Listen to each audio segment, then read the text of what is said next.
I'm also honored to be able to introduce Alex Wilson to everyone. And I'll read Alex's bio. And Alex is presenting on food security. So Alex, food security presentation, Opaskwayak Cree Nation Community Garden, remapping traditional watersheds through community gardens, housing, and other land-based initiatives. Alex Wilson from Opaskwayak Cree Nation is a professor at the University of Saskatchewan. Her research and community work focuses on land-based education, land protection, and anti-oppressive education. She has been involved with the OCN Community Gardens and other local efforts to support sustainable living. She's also a Jedi Master. I heard she can float. No, I'm just kidding. But without further ado, I'd like to welcome Alex Wilson. Thanks, Curtis. Tanse, Wasnas, Nitisnigasan, Pamaskatapan, Opaskwayak Ochinin. I'm from the Opaskwayak Cree Nation, and thanks for the invitation to present here. And I caught the last part of Leo's presentation. That was just really phenomenal. And I love that, that quote that he ended with, that act locally to protect globally. And I think it does tie into what we're doing here in Opaskwayak with our community gardens and other local efforts. So I'm going to share my PowerPoint here so you can see some images, and most of them are from here. As many of you know, Opaskwayak Cree Nation is part of the boreal forest, but we're along the Saskatchewan River system, and we are along between the upper and the lower delta. So we're actually in the oldest part of the river, which means there's less tributaries, but also more impacts that we felt from influences up river and also down river. And you can see that in our region, like, of course, we're part of the boreal forest as well. So there's freshwater lakes and rivers and streams and all of that we, for tens of thousands of years, traveled up and down and relied on for our food, our medicine, our sustenance, and for fulfilling, just living fulfilling lives that were beautiful and sustaining. And of course, in a very short blink of the eye, all of that was changed through the process of colonization. And I just want to provide some context for our area, which is, probably overlapping with a lot of the people that are on here today with their territories. And if it's not exactly the same, there'll be the same kind of impacts that have happened from the same forces. And the first kind of thing is just the way that our territories were mapped or remapped, because traditionally in our languages, we had ways of knowing how to get and share knowledge that to do with understanding the landscape and how the landscape changed over time and over the seasons. And so this colonial grid was kind of put on us, first of all, with the longitude, latitude mapping that explorers introduced. And then with that, the range road grid system. And that's this purple one in the middle here. And then, of course, for every square on that range road grid map, there's a monetary value attached. And the upper right is the Saskatchewan real estate map. And so you can basically look at any square of land and then find out, according to the realtors, how much that land is valued at. So in a very short period of time, our understanding of our connection to land as life and water, water obviously being part of land and air as well, our connection from that life-giving source was shifted to a monetary value. So now water is not life, water is megawatts of power converted to dollars. So the ideology shifted very quickly. And of course, all of that linked to resource extraction and other impacts. And the map on the bottom right is the Canadian well grid, which they describe as elegant, logical, and easy to understand. So here's this kind of sugarcoating the real danger and impacts that that these kind of just mapping systems have had on our communities. And so with this mapping comes an ideology that severs our connection to land. And in our region, we have a number of influences. One is the E.B. Campbell Dam, which is Sask Power, which is by Nipawin, which is upriver. And then downriver, we have the Manitoba Hydro Dam. And so our entire area, according to Manitoba Hydro, is considered, I forget the term they use, but it's kind of like reserve land, which is kind of ironic, but it's land that's kind of, they can overflow it. So if there's ever the need to open the floodways in Winnipeg and push water down through Lake Winnipeg, our region is considered the area where they can just push all that water to. And of course, that has happened many times since the late 60s when the Manitoba Hydro Dam was built. And the flooding and then the draining, the continual fluctuation of water has really impacted the lifestyles of people here, but also our connection to food security, and then our entire governance structures around access to food and other resources that we use for livelihood. The other major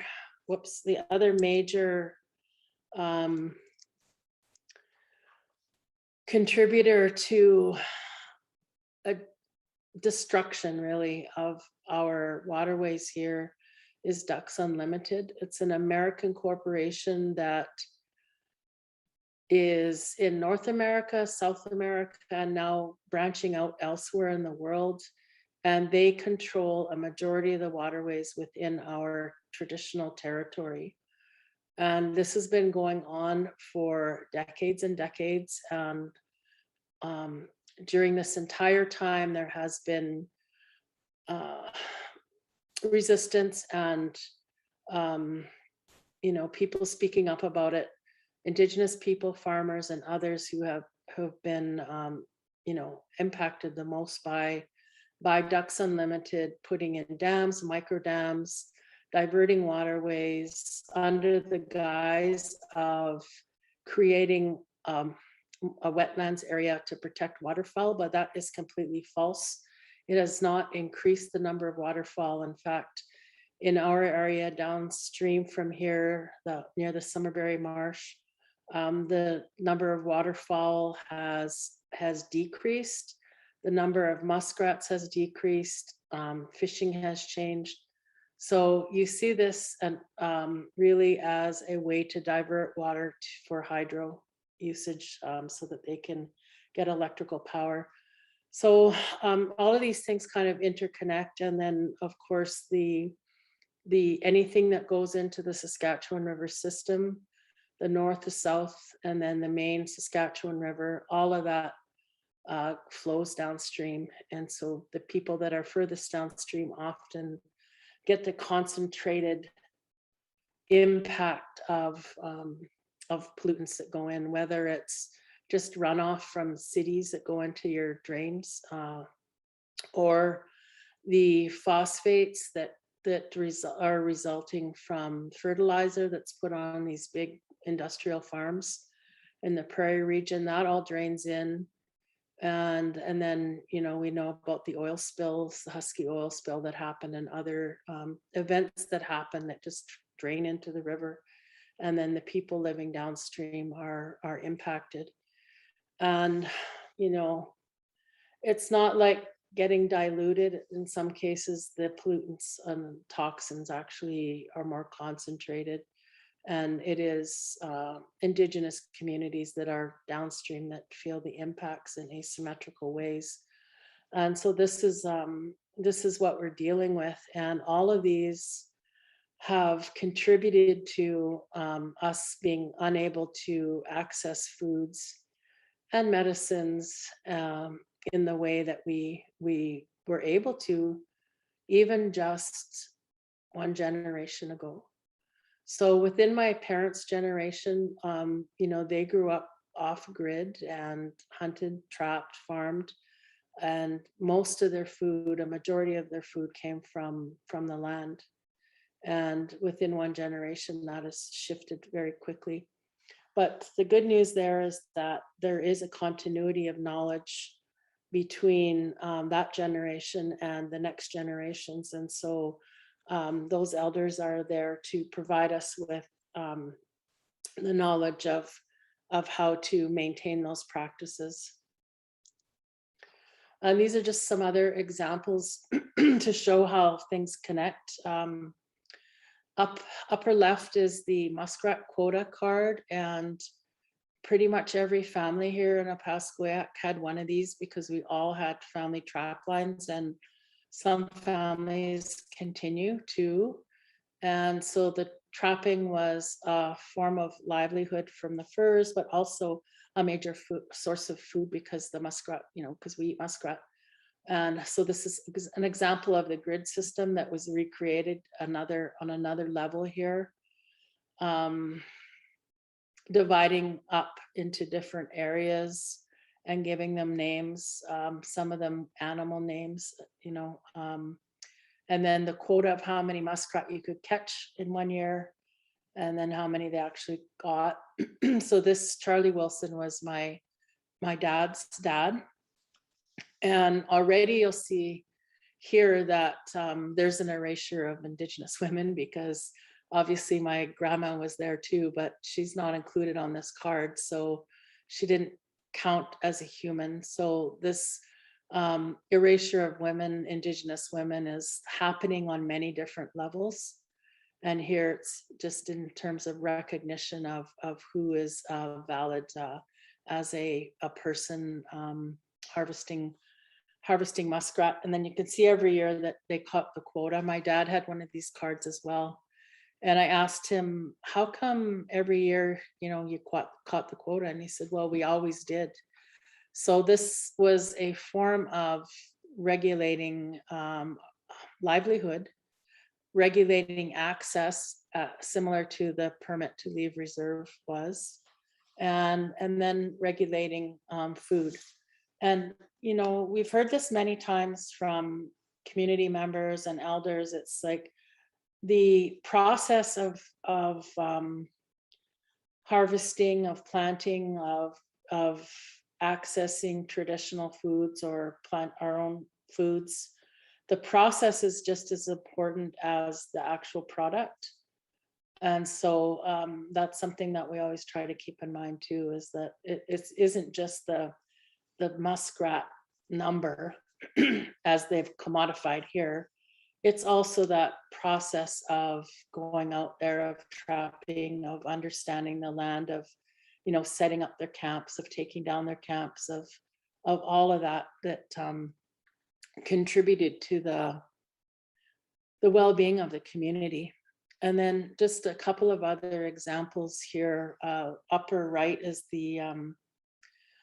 is a blueprint, and people might wonder, what does a blueprint have to do with our connection to food and sovereignty and governance? But the housing issue, as many of you know, is like probably one of our number one issues that needs to be addressed right now. In our community here, we have a shortage of over 880 homes, meaning that not just 880 people, but potentially 880 families don't have housing or adequate housing right now. So that leads to quite a number of social challenges like overcrowding, of all kinds of issues that are involved with that. But this mapping of our territory, or this remapping by the federal government and other institutions or systems, has also meant that the way that reserves are designed, or First Nations are designed by the government, was very much aligned with taking inventory so that resources could be extracted. And the architecture plans of a community and even of a house were really about severing and disconnecting our land-based knowledge from the next generation. Communities are set up around churches usually, and then from there, they could decide who gets to be which church is going to attempt to assimilate and Christianize, and that has been a big part of the colonization process, as we all know, through residential school era. But housing has played a big part in that too, because our styles of housing that we made traditionally as we had our camps, those were not validated as housing. And then these housing blueprints were assigned to the reserve houses. And as we all know, there's problems with mold and other things, that they were made substandard codes and things like that have impacted our wellness, really. And the bottom right here is, again, just to show how this grading system aligns with the doctrine of discovery, and how putting your brand or name on dominating land has been really a part of this whole process. And this is the Ducks Unlimited logo. This is actually on the East Coast, and the president or the owner of Irving Oil was the CEO of Ducks Unlimited for decades. And in the 80s, when he retired as CEO, as a gift, they carved this duck's head into the marsh there. And really, it went unnoticed for a couple of decades, and then through drone footage, it was noticed, and then they're like, yeah, we did that as a gift. But it just shows how there's the consideration or lack of consideration for land as being an extension of our kinship has not been acknowledged, or in fact, it has been outright disregarded. And in this case, like putting a corporate brand logo on it. So it just shows the extent into which violence has been enacted on the land, but also the parallel process of how violence has been enacted on our bodies as Indigenous people. And in particular, Indigenous women and Two-Spirit people often feeling the brunt of that kind of asymmetric imposition of power and violence on our bodies. And it was just mentioned in the last presentation about the Amazon, and I'm sure others have brought it up, but how our boreal forest is also being deforested at a rate similar to the Amazon. And yet kids at school here are often doing their fundraising and being taught about the Amazon forest, when the same thing is happening right here and literally in our backyards. And this is a pile of logs that was clear cut from an area between Opaskwayak and Red Earth towards Saskatchewan, and that's old growth boreal. And they're forests that haven't been cut before, and this wood is highly desirable by corporations because the fibers are long and they're strong. So they have high tensile strength, and they in particular are very useful and needed or desired for pet food bags and cement bags and things like that. So meanwhile, we have a housing crisis, and then our wood here is being turned into pulp, special craft paper that's being shipped all over the world. And so this is just to demonstrate or illustrate how absurd colonial economics are, that we have to actually buy wood, bring back wood, import wood here to build houses. And we did measure this pile. It was 0.8 of a kilometer long. And in terms of square footage, there was enough wood in this pile to solve the housing crisis in northern Manitoba. The other thing that's happening here, you know, we know that trees exist in families. They have a kinship structure similar to we do as humans, and they communicate. And so this severing, this clear cutting of trees has also meant a severing of knowledge, or knowledge that's passed on to the next generation of trees. So, the term that's used is epistemicide. That's the severing of knowledge systems. We often hear the term genocide, and there's debate about whether Indigenous people faced genocide, not debate within the Indigenous community, but debate within like the Canadian Human Rights Museum and, the ones that do their exhibits on genocide.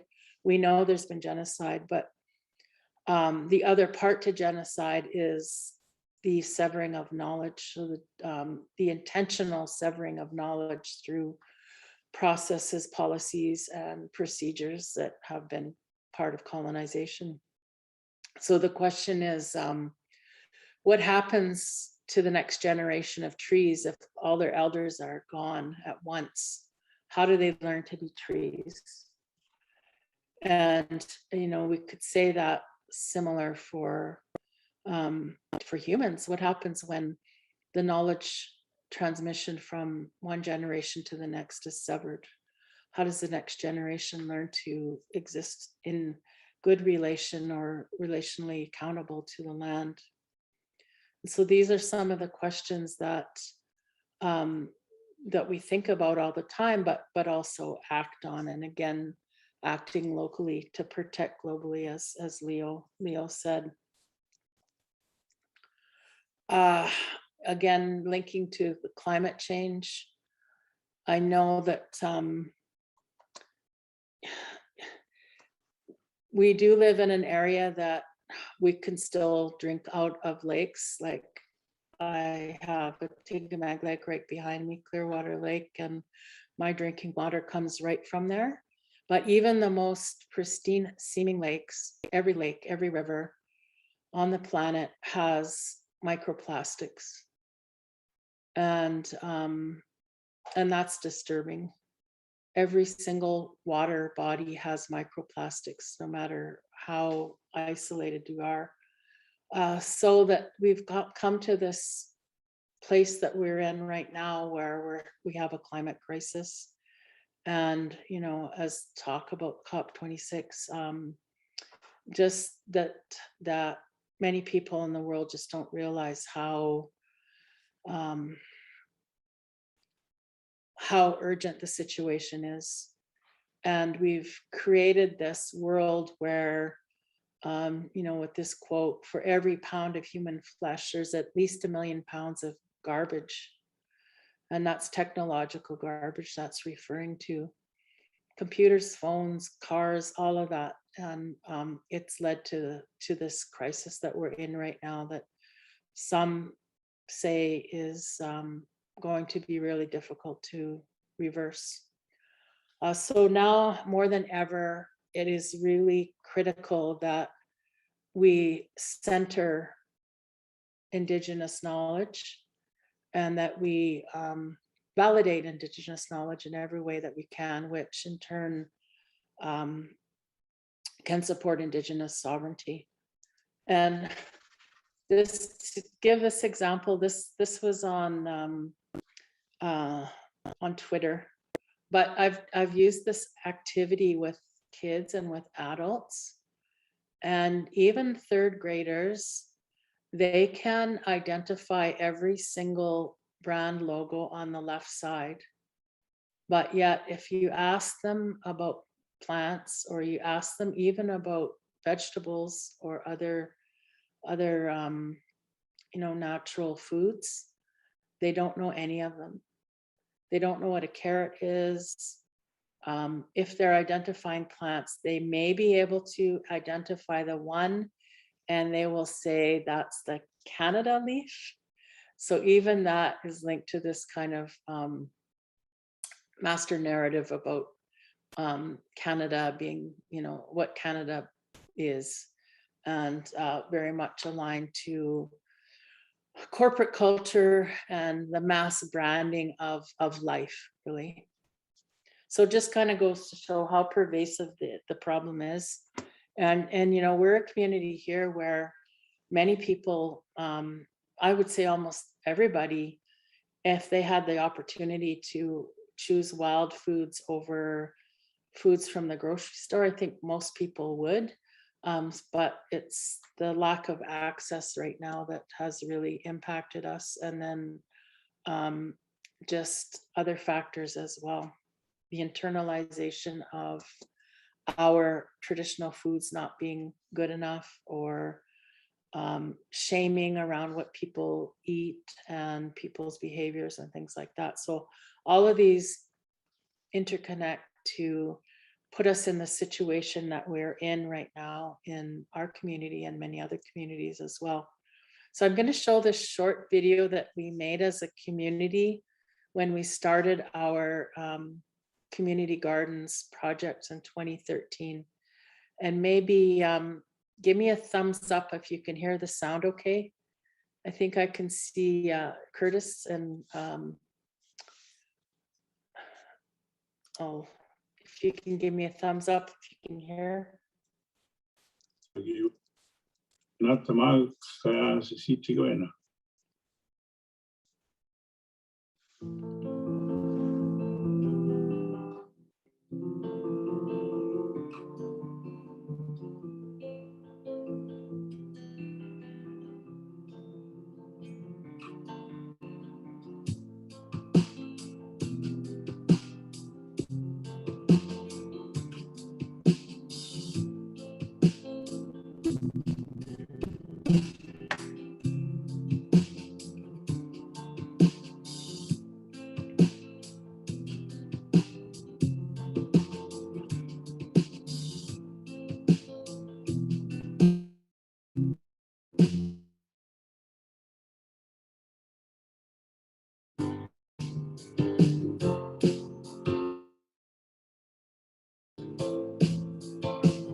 Nesto.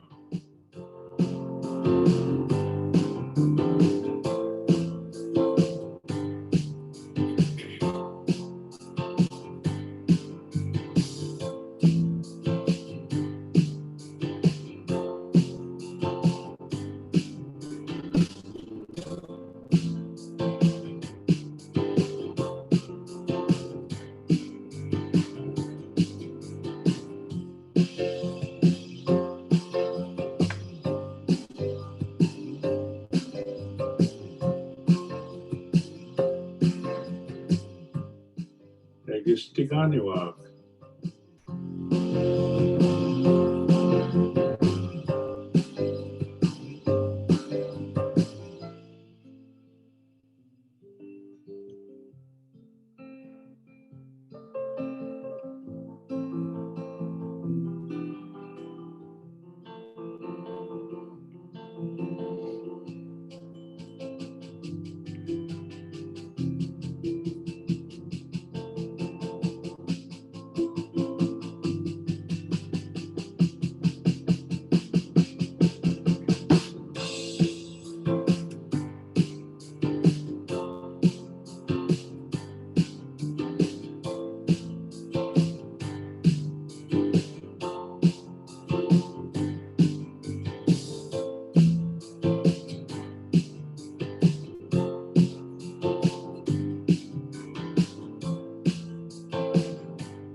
Kina.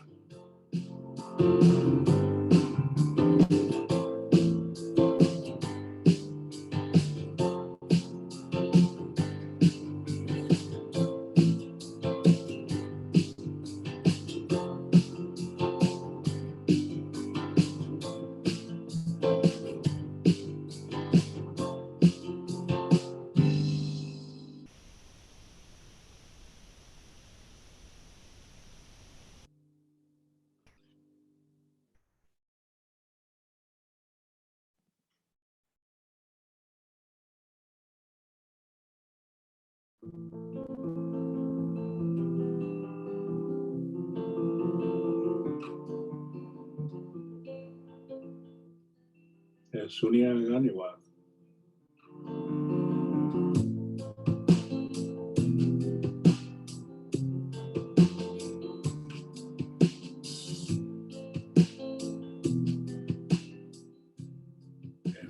Ganiwa.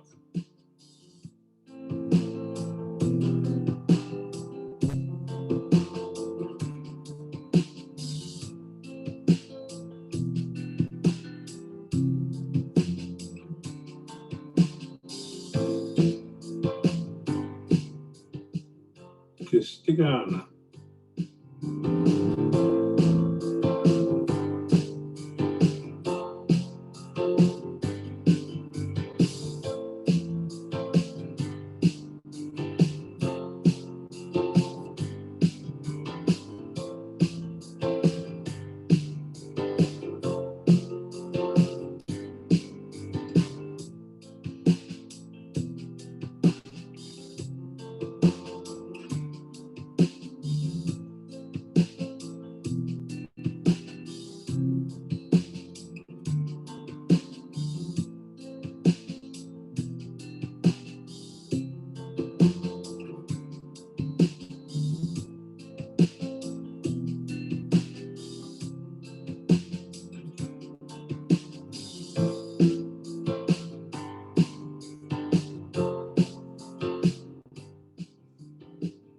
Tony Piggy.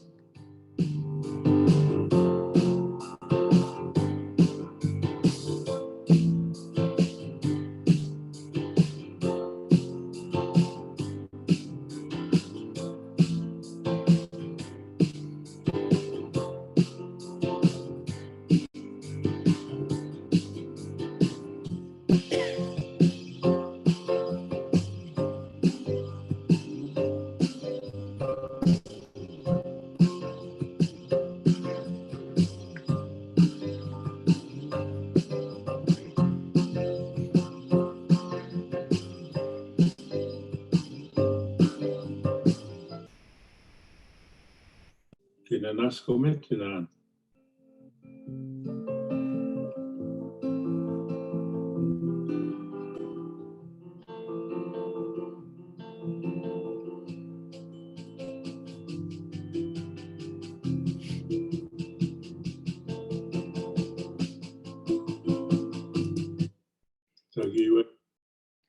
So that was, that we made that video a couple of years after we started the gardens, and I wanted to show it because we did apply for a small grant and we got funding from what was called Tides Canada then.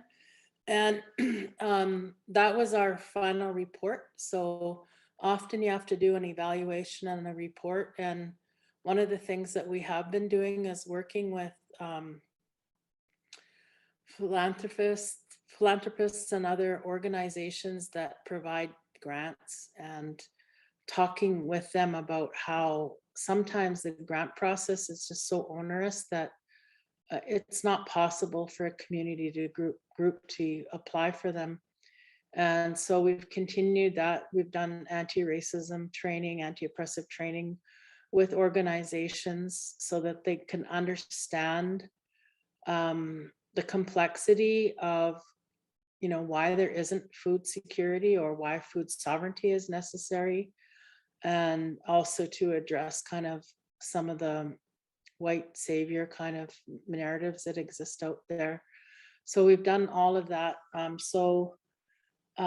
In turn, they've a lot of them have shifted some of their requirements And we joined a collective called the Northern Manitoba Community and Culture Collaborative, and that is communities across Northern Manitoba that are working together and sharing ideas and what works, what doesn't work, and then providing learning resources for one another. And so these are just some photos from our community gardens. We have the Opaskwayak Cree Nation, and again, there's always a intergenerational communication happening where elders are involved and younger people. We did get funding for a Kubota tractor, and so that's been really helpful. Right now we've got 4 main gardens that are in different parts of our community, and then we've got a raspberry patch and one that's just potatoes. And then we've done guerrilla planting as well of wild of fruit trees, of berry bushes. We've done distribution of berry plants, and I think last year we did 500, and this year we did 200 or 300, and those have been really popular. And then during COVID, because our gardens are communal, everyone shares them. During COVID, some people wanted gardens just at their own homes, so we built 10, or I think it was 10 gardens just in people's yards. And then the other thing that we've been doing is like, again, trying to validate our own knowledge and language and share that with community members. So we created a calendar, and we put enough room on it for notes, because a lot of the older people here, they use a calendar to mark a significant times of the year, like when the first robins come, or when the ice on the river thaws. So people make note of that, and so we put that on there, and we used photos from different different people from the community collecting and harvesting traditional wild foods, but also from the gardens too. And this has also been really helpful for kids that are in care or living not in Opaskwayak. So Child and Family Services and Métis Child and Family Services actually got a bunch of these books and sent them to community members that are in care in Winnipeg, or families that are living in other cities. And then this year we finished what was called the Planting, Harvesting, and Cooking Guide. And we have 6 youth that work in the garden as part of summer employment. And they really did a great job along with the elders, taking photos and then putting into this guide. So we try to have the Cree term for the food, if there is a Cree term for it, and then how to plant it, how to harvest, and then some ideas for cooking and some recipes.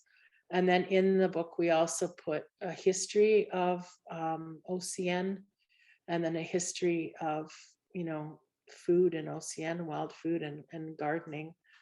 And this is available at Rand McNally in Saskatoon, and will be available, or McNally, sorry, will be available in Winnipeg as well. So if you're interested, you can pick up a guide. It's $22, and all of the money that we get from it goes to paying for our seeds for next year. So it's a way for us to raise money for the gardens to get our seeds. We use all organic heritage seeds, and we don't use any pesticides. It's all organic gardening. And then this is something that just came out, and I mentioned we're a part of the collaborative, the Northern Manitoba Food, Culture, and Community Collaborative. And this was a project that they did with youth that are in different Manitoba northern communities. And Opaskwayak it was part of that. And the collaborative uses this theory of change, and the theory of change really is about looking at the long-term goal of ultimately having food sovereignty and food security in northern Manitoba, and then figuring out how to get there through an iterative process with communities involved in the input, and then, you know, seeing what works, seeing what doesn't work, and then continuing on from that. All based on the premise really that that change is desirable, and changes can happen, and change in a positive way that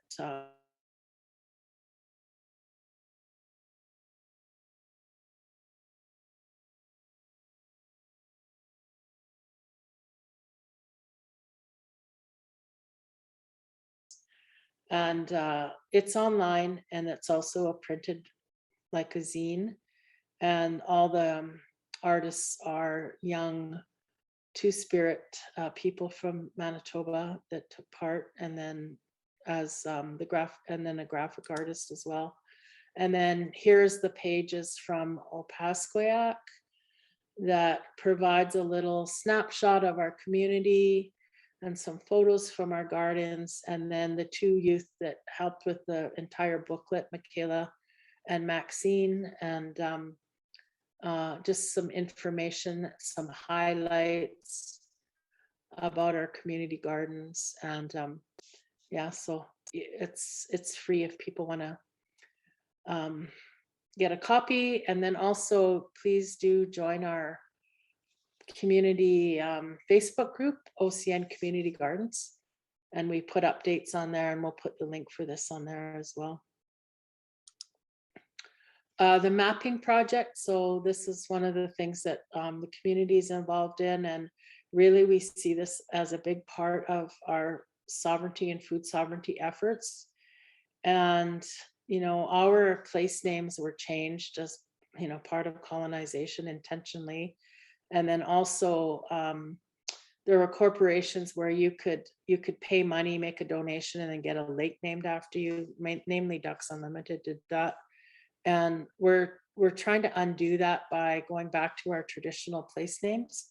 And many of the traditional place names had to do with what food was there. So like this was a tigameg, which is whitefish, and you know, cranberry, egg lake, goose lake, all of those names in Cree tell you the story of the way that our nation moved around to different camps in different seasons and gathered food or medicines or plants that we needed.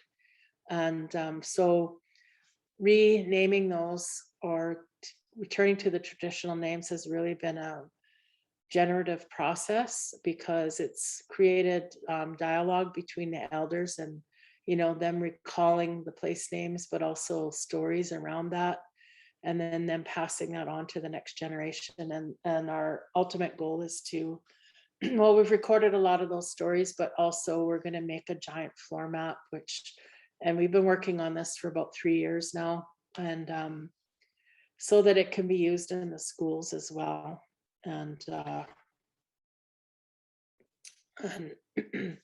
help with other initiatives that are going on. Whoops.